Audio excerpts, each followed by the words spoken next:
Today on the Matt Walsh Show, chaos in D.C. yesterday as a group of Trump supporters stormed the Capitol building. I want to talk about what led up to those events. The media and the left for months were openly justifying and encouraging riots and political violence. Today they say that none of that had anything to do with the riot in D.C. But I think there's a very obvious connection, which we'll discuss today. Also 5 headlines, including more on the mother and military veteran who was shot and killed by Capitol Police during the riot, and President Trump is suspended from Twitter, plus our daily cancellation and much more today on the Matt Walsh Show.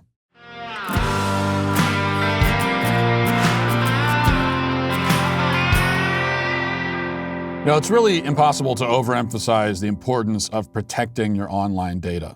You know, if you're going to be online, as we all are, you have to realize that your data is susceptible to being stolen and your identity is susceptible to being stolen. And that's why you have to protect yourself. And that's where LifeLock comes in. You know, sensitive personal medical data could be exposed as a recent analysis suggests an increase in cybersecurity attacks on pharmaceutical workers. The increase in remote work from home has coincided with the targeting of smartphones and tablets of people working in pharmaceuticals with phishing and malware attacks.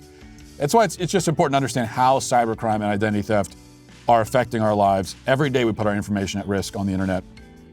And cyber criminals around the world, they keep finding new ways to steal your information. They're always innovating new ways to cause you a lot of trouble, basically.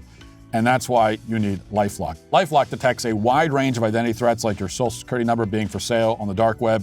And if they find out that something like that is happening, they're gonna immediately send you an alert. And God forbid, if you do have a problem, they've also got specialists on the staff who can help you restore your identity and get things back to where they need to be.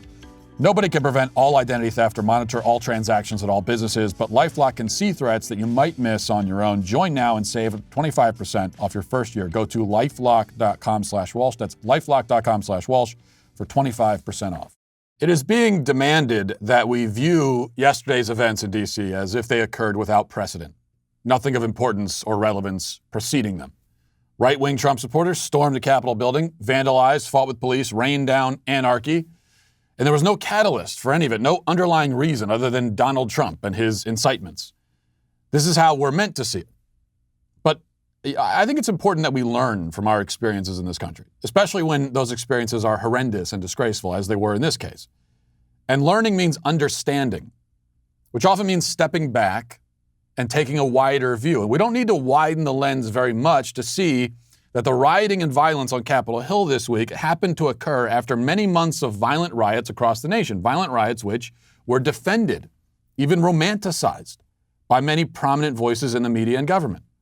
Now, I'll be accused of whataboutism for refusing to pretend that this particular bit of chaos erupted in a void, in a vacuum, utterly disconnected from all that came before it. But that's not true. The simple fact is that left-wing radicals spent the entire summer and much of the fall wreaking havoc in our cities and leaving burned-out buildings, looted stores, dead bodies in their wake. They did this in D.C. as well, multiple times, in fact, over the summer, and the aerial shots of the city after their protests look like something out of Baghdad in 2003. Go look for yourself. Now, it's being argued that the BLM riots were a different sort of thing because, for one, the rioters were not fueled by conspiracy theories, but by valid concerns over police brutality. Also, as the argument goes, they were targeting private businesses and not government buildings. So it's a completely different thing and not nearly as bad. Both of these arguments are, of course, completely wrong on every level. Now, I'm not convinced that any rioters, whether the ones this summer or the ones in the Capitol yesterday, are actually motivated by anything other than a savage desire to destroy purely for the thrill of destruction. That's why I oppose rioting in all its forms all the time. It's illegal and destructive, number one, but also it's fundamentally nihilistic, and I oppose nihilism. But to whatever extent the BLM and Antifa mobs were animated by outrage over police shootings, they were in almost every case wildly wrong about the facts surrounding those police shootings. Indeed, they'd been whipped into a frenzy by falsehoods and conspiracy theories just as outrageous as anything you may hear in the QAnon fever swamps. Many of the police shootings that have provoked rioting over the past several months and years were based on all available evidence, were completely justified. That's just the fact. We talked about Jacob Blake yesterday. One example. fact, this all began, or at least BLM rose to prominence on the back of the Michael Brown shooting. Hands up, don't shoot. Completely false. Debunked. The movement was born in that falsehood. So it's not as though BLM and Antifa have truth on their side, far from it. What about their chosen targets? Again, it's not true that they victimized only private businesses. Rioters infiltrated and torched police stations in Minneapolis and Portland. And we hear about yesterday was a dark day. It was unprecedented. I agree, but I think it's also pretty unprecedented. And I felt pretty shocked, I don't know about you, when I saw people infiltrating police stations and burning them to the ground in the middle of American cities. You want to talk about living in a third world country? The federal courthouse in Portland was under sustained violent attack for weeks. Add in all the police cars that were incinerated or demolished by the mob, and the claim that yesterday was unprecedented because it was an attack on government property reveals itself to be entirely absurd. But is it really worse to attack government property anyway? Yeah, I'm not sure I agree with that position. It's surely reprehensible to swarm the Capitol and put our elected officials in danger, but is it better to loot and burn a CVS or a Target and put the workers at those establishments in danger? Was it better when David Dorn was murdered for trying to defend his friend's pawn shop from looters? Is it? Is it really better to burn down a convenience store because you're mad that a violent felon was shot by the cops? Is that better than swarming the Capitol? Can we not agree that all of these acts are barbaric and untenable in a civilized society? Apparently, we can't agree on that point, and that's exactly the problem. Though we're supposed to erase all of this from our mind now and pretend it never happened, the truth, again, is that the media and the Democrat Party spent much of the previous year offering full-throated defenses of rioting and looting and political terrorism. The very same people who are now shaking their heads and muttering tearfully about how the mob violence in D.C. yesterday was a dark and unprecedented moment in American history were, not but a few weeks ago, openly defending and encouraging mob violence. Recall Chris Cuomo back in June. We'll play this clip for you just to jog your memory, laughing at the very idea that protests should be peaceful. Listen. Too many see the protests as the problem. No, the problem is what forced your fellow citizens to take to the streets. Persistent and poisonous inequities and injustice. And please, show me where it says that protests are supposed to be polite and peaceful. Well, and as many people pointed out to Chris Cuomo at the time, it says that actually in the First Amendment. But there was that. Many things like it. Remember celebrities like Trevor Noah reclining thoughtfully in their mansions and pontificating about how sometimes protests have to involve violence and arson. It's necessary. Here he is. When you are a have and when you are a have-not, you see the world in very different ways. And a lot of the time people say to the have-nots, this is not the right way to handle things. When Colin Kaepernick kneels, they say this is not the right way to protest. When Martin Luther King had children as part of his protests in Birmingham, Alabama, people said having children as your protest is not the right way to do things. When he marched in Selma, people said this is not the right way to do things. When people marched through the streets in South Africa during apartheid, they said this is not the right way to do things. When people burn things, they say it's never the right way, because there is never a right way to protest. And I've said this before, there is no right way to protest because that's what protest is. It cannot be right because you are protesting against a thing that is stopping you. That's what protest is. And then many BLM leaders, like the president of the Greater New York Black Lives Matter, in this interview with Tommy Lahren, declaring that rioting is the language of the unheard and that it is a tool of white supremacy to insist on peaceful protests. Listen to this. But you don't say anything against them, though. But how? You don't say that's too far. You know what? Because a riot is the language of the unheard. Right? And for a country that drops bombs on people, for a country that incarcerates people, for a country that enslaves people, to criticize us, right? For vandalism, it's preposterous. I want to make sure I'm getting you clearly. It is okay to vandalize, to light things on fire, and to loot businesses because the United States of America drops bombs on other countries, and because we have problems here, and we have grievances, people have grievances, it is okay to act in that manner. And you co-sign onto that as the chairman of Black Lives Matter. You were saying that that is okay. Let me explain something to you. I think that it is a tool of white supremacy to say, if you want what you get, if you want freedom, then you get it by protesting peacefully. Why is it a tool of white supremacy? Because the white supremacists who built this country never earned anything peacefully. They did it through bullets and blood.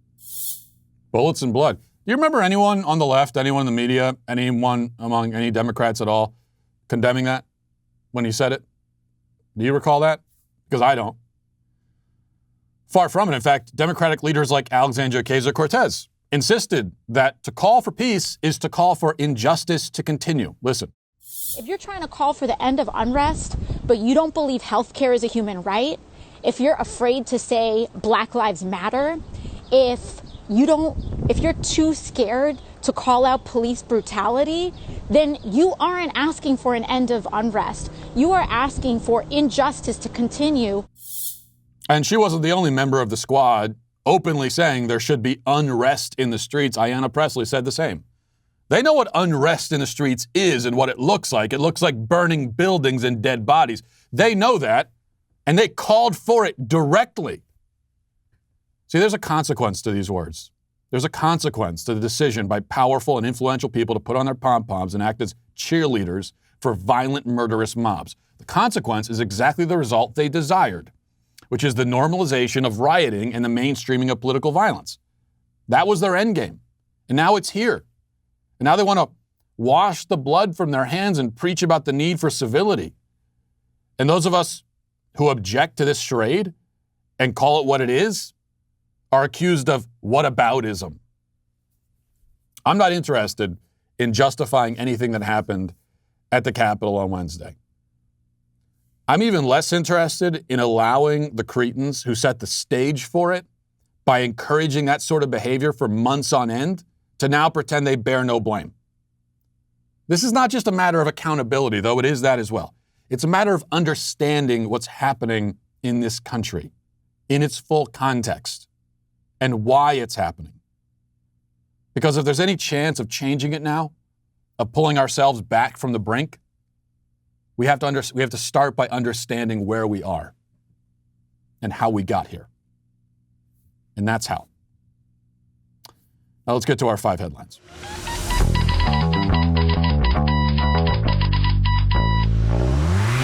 Well, staying on the events in the Capitol, one narrative we're hearing from the left is that the cops went much easier on protesters yesterday than they have on BLM and Antifa. And they went easier, because they're racist, right? Here's Joy Reid on MSNBC making that case and claiming outright that the rioters yesterday were treated with kid gloves because they're white. That's what she had to say. Listen. It looked like a war zone.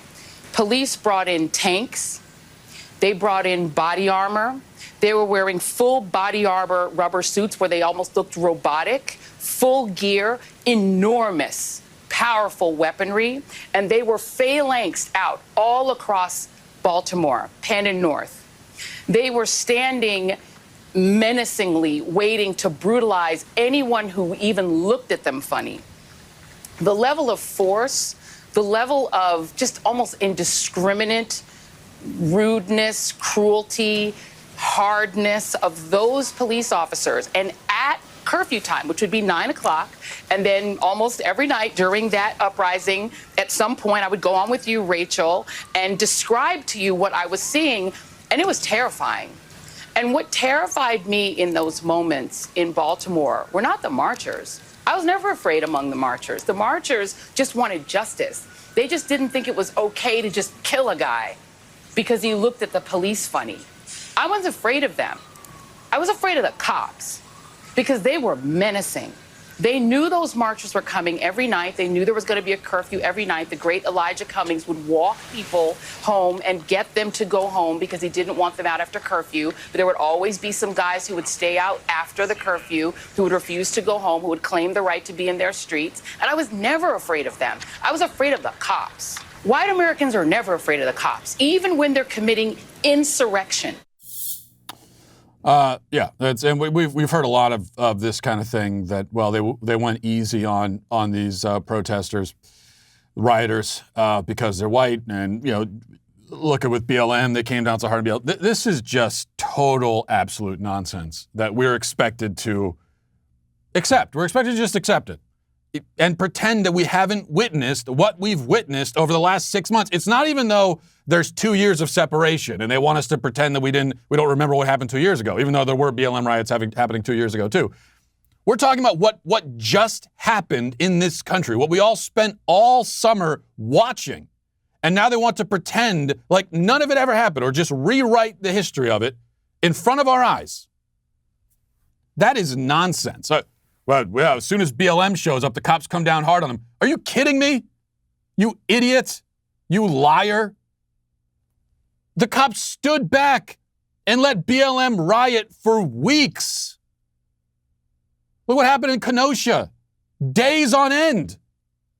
They were allowed to do it. We saw the videos of people just strolling into Targets and CVS's and taking whatever they want and walking out.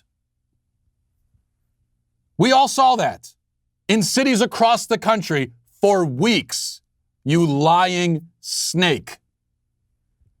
We all saw it. So no, actually when BLM shows up, that's when the cops sit on their hands because they don't want to be accused of racism. That's the reality. We've all seen it. You're just going to pretend we didn't. You can go on right now if you're curious. Just go to Google. You can find loads of videos of people just setting things on fire, strolling in, taking what they want, assaulting pedestrians. There's a video, I forget which city it was in. It might have been in New York. Somebody runs up and bashes a cop over the head with a brick. Nothing happens to that guy on the video. He's not shot for it. Bashes a cop over the head with a brick. Almost kills him. There's multiple videos of that. So that is total nonsense. It's especially nonsense when you consider that the cops yesterday killed somebody. They shot one of these people and killed them. A woman yesterday, Ashley Babbitt, mother, military veteran, 14-year veteran, went to the protest. She was at the Capitol. She was in the Capitol building, and you've probably seen the video. I'm not going to play it here if you haven't. It's extremely upsetting. I mean, you're watching somebody die right in front of you, but she tries to climb over a broken door. She's unarmed, and they shoot her and kill her. Okay? So you're telling us that that's going easy on them, to shoot and kill them. No, here's what we know. Here's what we actually know is the truth. If that was a BLM protest, and that was a black woman rather than a white woman, the outrage today from the media would be nuclear. I'm telling you, if it was the exact same situation, exact same, but they're carrying BLM flags and she's black instead of white, the outrage today would be like anything you've ever seen. We all know that. And there'd be more rioting in response to it. Instead, is there any outrage? Nobody cares. Media doesn't care. If anything, they're justifying it openly. They're celebrating it. You look at what some leftists on Twitter are saying about it. They're happy it happened. So that's the truth. And I'm just not going to sit here and be lied to. I'm sorry. Because the game we're supposed to play as conservatives, what we're supposed to do today, what the media tells us we're supposed to do today is someone like myself, I'm supposed to sit in front of the camera and say, I condemn what happened yesterday. I condemn it unequivocally, and that's all I have to say. I just condemn it. It's the worst thing that's ever happened in the country, and nobody is to blame at all for it except the people doing it. Nothing led up to it. We can't talk about anything else. We're just going to talk about how bad this one thing was. I'm not playing that game. Because that's a lie. And I'm not doing it. All right, number 2. From the Daily Wire, says Twitter suspended President Donald Trump's account late on Wednesday evening for allegedly violating the site's terms of service multiple times in response to the riots that broke out in Washington, D.C. Twitter Safety reported, as a result of the unprecedented and ongoing violent situation in Washington, D.C., we have required the removal of 3 Donald Trump tweets that were posted earlier today for repeated and severe violations of our civic integrity policy. This means that the account of Donald Trump will be locked for 12 hours following the removal of these tweets. If the tweets are not removed, the account will remain locked. Yeah. So now he's still the president. So they're not going to, I don't think they're going to ban him from Twitter yet, but you could be sure they're going to. He's as good as finished as far as Twitter goes. They'll restore his account probably today at some point if they haven't already. But January 21st, he's done. They're kicking him off. And I think that's now, and yes, there's an egregious double standard there as well, because as we have just gone through all these examples, many Democrats have been openly encouraging violence, doing it in public, doing it on TV, but also doing it on Twitter. I mean, I could sit here and dig up some AOC tweets, I'm sure, that are in that vein, and they don't get shut down, right? So there's the double standard there. But also, I have to tell you, and maybe it's just because I'm just in a bad mood today, if you can't tell. It's hard for me to feel much sympathy for Donald Trump here on this. It's hard for me to care if he gets kicked off Twitter, because Trump had 4 years to do something about Twitter, to do something about social media censorship, social media bias, and he didn't do anything. That's the truth. He tweeted about it, but as with so many other things, Trump tweeted about it and said he was very angry and he cared about it, but at the end of the day, he didn't actually do anything about it. And so he's going to face consequences for that, and they're going to kick him off because they can. All right, number 3.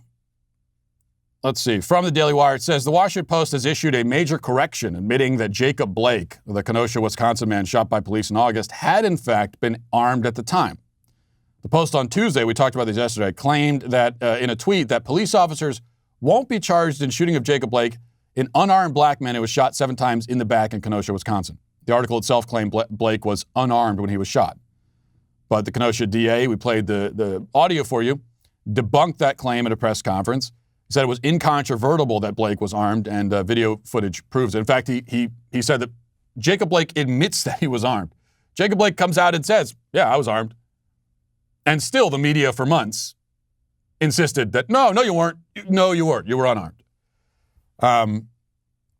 After claiming Blake was unarmed, the Post updated its article with a correction at the top that reads, an earlier version of this story incorrectly described Jacob Blake as unarmed. While his family has said he was not armed when shot by police, prosecutors on Tuesday said video evidence depicts him holding a knife. The story has been corrected. Just to be clear, they only corrected this because they absolutely had to, because of the backlash they were getting. But if it wasn't for the backlash, they of course would keep that falsehood up there, because they knew it was false when they published it to begin with. It's not like it was a mistake. They knew it was false. Even before the press conference, it was known to everybody with eyes that Jacob Blake was armed, because you could see it in the video. You could see him holding a knife, and you could hear them shouting, drop the knife. So if you have eyes and ears, you knew he was armed, and they knew it. So this is a retraction because they were caught. That's all it is. And when you see here, they say, well, his family still says that he was not armed. And this also shows something that I guess people are often uncomfortable pointing it out, but it's the reality that oftentimes in these situations with these police shootings, these high-profile police shootings, oftentimes the families will just straight up lie about what happened. And that's a problem. Now, you might say, okay, well, of course they're biased in favor of their family member. Okay, I still say that doesn't excuse you for lying, especially when your lies are fueling rioting and violence and murder, as it did in Kenosha. But either way, the problem is that whatever the family says, the media will treat the family of this so-called victim as the ultimate authority. And they'll just repeat whatever the family says as if it's fact. But so often it is just not fact at all. They're lying. And if the family here is saying he wasn't armed, they are lying about that. Number 4, I wanted to play this for you, not to belabor the point, but we were talking about the media's encouragement of rioting, and I played a few examples for you. But this I just saw before we went on the air here. Tom Elliott at Grabbian Media put together, I think it's a pretty powerful, I didn't even show you the half of it. This is a pretty powerful 90-second compilation that I just want to play for you, just to show you. It says the media's history of supporting Antifa. It's just from, most of this is from the past few months. And here's what it sounds like. I argue to you tonight, all punches are not equal morally. In the eyes of the law, yes. But in the eyes of good and evil, here's the argument. They are strictly principled anti-fascists. And what they see in the Trump administration and what they see happening in this country, they see the neo-fascism that we see. And they've taken a principled stand to stand against white supremacists and white nationalists wherever they may show up. It says it right in the name, Antifa, anti-fascism, which is what they were there fighting. Listen, there's no organization is perfect. There was some violence. I think that a lot of people recognize that when pushed, self-defense is a legitimate response to white supremacist and neo-Nazi violence. The problem is to equate the violence in reaction against bigotry with the bigotry itself is to misunderstand the fact that when you go to cancer treatment, the radiation is tough treatment, but it is meant to remove the cancer. There's a group of anti-fascists called the Black Bloc, which do tend to get violent. Their idea is, look, nonviolence hasn't worked, and we are going to try to stop this. But they wouldn't have been there. They wouldn't have been anywhere near there had it not been for the fact that white supremacists, neo-Nazis were out scaring the living daylights out of most of the people in that town. Thuggishness is thuggishness wherever it comes from politically, and we should be the first to call it out. I disagree. I disagree. I don't know. We shouldn't cut it. We shouldn't call out all thuggishness. Not the kind that I like. And that really is the difference. I mean, if they're being honest, the media, and they were to respond to the charge of hypocrisy on this issue, where they were openly supporting rioting for months and now pretending to be shocked and appalled by it, and violence and all that. And their honest answer is that it's okay when we do it. That's it. It is. It's okay when we do it. And if they're doing it for a leftist cause, and especially if their victims are, have the right ideology and skin color, then right in terms of right for being the victim, then it's okay. That's their answer. That's really what they believe. That's I guess the advantage of being a moral relativist, that you don't have to hold yourself to any standard at all. Something can be totally wrong when one person does it and totally okay when someone else does it. Because there is no objective moral truth. There is no universal moral standard that everybody is held to. And that's what we're seeing here. All right, 5, finally, big celebrity news from CNN. Here it is. Kim Kardashian West and Kanye West are figuring out their future and whether they're going to stay married, according to 2 sources close to Kardashian West who spoke to CNN. The sources confirm that West has been living at their home in Wyoming in recent months, while his wife stayed in California with their children. They've been living separately for the last few months. They've been in marriage counseling and have discussed divorce. And sorry, as I'm reading this, I'm just realizing how little I care. I'm realizing that I don't care at all about this story. But there it is. They're getting divorced. It's too bad, and hopefully they'll work out their differences. That's my full analysis on that particular story. Now, I'll tell you one problem that I have, and it's a pretty significant problem, especially I find myself in Ubers and taking car services places a lot. So I'm in the back of cars, and that's when it's a problem because I get very car sick. And what you don't want to do is vomit in an Uber. And you also don't want to have to ask them to pull over so that you can be sick, because that's also embarrassing.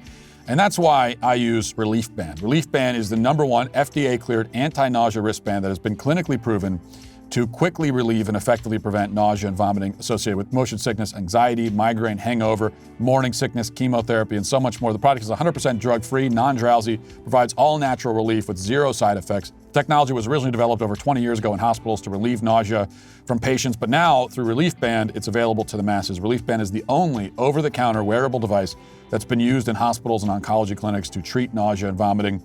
And the other great thing in my experience, my daughter also uses one, is that you can stop and get they have medicine for motion sickness, but a lot of that stuff will make you drowsy. And if you have to drive, or even if you don't have to drive, but if you got to be awake for the rest of the day, then you don't want to be drowsy, and that's where Relief Band, again, comes in handy. This new year, ensure nausea is never the reason to miss out on life's important moments. Right now, Relief Band has an exclusive offer just for Matt Walsh listeners. If you go to reliefband.com, use promo code Walsh, you'll receive 20% off, plus free shipping, and a no-questions-asked 30-day money-back guarantee. So head to reliefband.com and use our promo code Walsh for 20% off. Also, one other thing to mention, there's a reason why the media creates narratives about conservatives, and it has less to do with politics. It has more to do with culture, which is shaped by the content we consume. That's where, like I've talked about, that's going to be the real influential and harmful bias, even more than in the news media. It's in the entertainment that we consume. The left has put media and entertainment in a vice grip, and it's time now to take it back. Daily Wire is releasing its first feature film. We're very excited about it. Run, Hide, Fight on Friday, January 15th for Daily Wire members. You can check out the trailer at the Daily Wire YouTube. Go there now and check it out. Now let's get to our daily cancellation. Today we're going to cancel Gretchen Whitmer, the Empress of Michigan, who has driven many of her citizens into financial ruin over the past many months. But that's not why we're canceling her now. She's being canceled for this tweet. This is from yesterday morning. She says, "Good morning." No problem there. Not really anyway. But there's a photo of a prayer candle adorned with the image of Stacey Abrams. Abrams is wearing a robe, holding a Bible, has a halo around her head. This is not the only example of religious worship being directed at Stacey Abrams, who many on the left credit with helping to mobilize support for the Democrat candidates in Georgia, which ultimately won them the state and the Senate. And that's why they're being especially worshipful towards her today. Actor Mark Ruffalo also tweeted a picture of Abrams along with the caption, "Stacey Abrams is a real superhero, once again saving us all." And as noted by The Hill, says, quote, "Comedian Chelsea Handler and Frozen songwriter Kristen Anderson Lopez suggested statues should be erected in Abramson's honor. And West Wing alum Richard Schiff floated making her Person of the Year, while actress Rosanna Arquette predicted the Fair Fight Action founder would be the recipient of the country's highest civilian honor. Also, Cher said that Abrams is a goddess. But topping them all is a tweet from a guy named Jeff Tiedrick saying, quote, "I want to bear Stacey Abrams' children." He wants to bear her children, which I'm told these days is possible somehow. But just so you know, if anyone ever asks you for the definition of the term beta male, just show them that tweet. That's it right there. The personality cult around Stacey Abrams is, I have to say, one of the absolute weirdest things in American politics, which is saying quite a lot these days especially. She is not charismatic or especially impressive or accomplished. She's a mediocre, failed politician, much like Kamala Harris, who's also now lauded as a deity in her own right, which we discussed earlier in the week. But I suppose we should expect the Stacey Abrams personality cult to be weird because they're all weird. All the personality cults. And so, on second thought, I'm canceling all personality cults of all kinds, especially those that form around politicians, or in this case, would-be politicians. Now, it's one thing to support a politician, even to like a politician. Personally, I tend to dislike all of them by default, and then at best, I'll develop a mild tolerance for the ones that disgust me the least. That's pretty much as far as I go. You could ask me which politicians do I like. I can't really tell you that. I can tell you which ones disgust me the least. Which am I least repulsed by? That's as far as I can go. I'm not suggesting that everybody should be as cynical as me, but if not cynical, we should at least be skeptical of politicians. We should always keep in mind that they're in a position of power over people and that they wanted that position. That's why they're there. Now, it could be that they wanted it because they have such a deep and abiding passion for public service. Maybe. That may be the case for like 4 or 5 politicians in the history of America. The rest, though, they may have some degree of passion for public service, but the fact is that there's also a fair amount of narcissism, greed, self-interest, and so on that propels their drive to power. I mean, you just have to think about what is it that would make you want to have power and control over people? Why would you go through all this just so you could be in this position? Again, you might have noble reasons, but most of the time for most people, you don't. Now, as you know, I plan to one day be the theocratic dictator of America, and it's entirely greed and narcissism that fuels that desire for me. So I know what I'm talking about here. The point is that the only safe and prudent and truly American attitude towards politicians is one of cautious skepticism. Support them when they're right, criticize them when they're wrong, and never expect them to be your savior or your goddess or your god.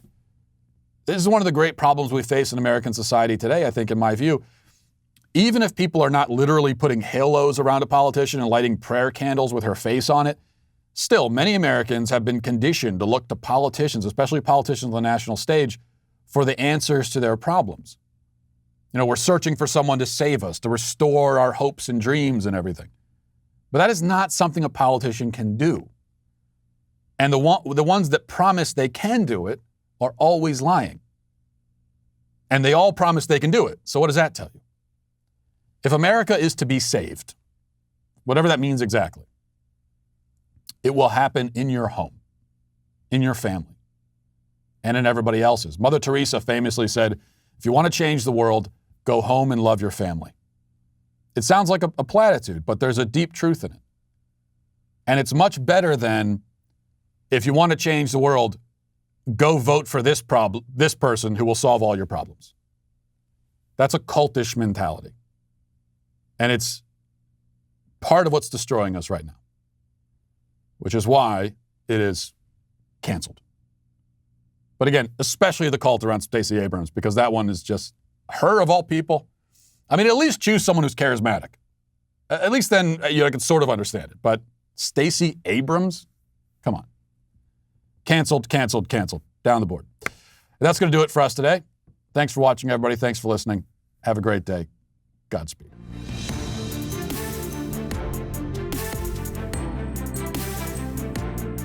The Matt Walsh Show is produced by Sean Hampton, executive producer Jeremy Boring. Our supervising producers are Mathis Glover and Robert Sterling. Our technical director is Austin Stevens. Production manager Pavel Vodowski. The show is edited by Danny D'Amico. Our audio is mixed by Mike Coromina. Hair and makeup is done by Nika Geneva. And production assistant McKenna Waters. The Matt Walsh Show is a Daily Wire production. Copyright Daily Wire 2021. If you prefer facts over feelings, aren't offended by the brutal truth, and you can still laugh at the insanity filling our national news cycle, well, tune in to The Ben Shapiro Show. We'll get a whole lot of that and much more. See you there.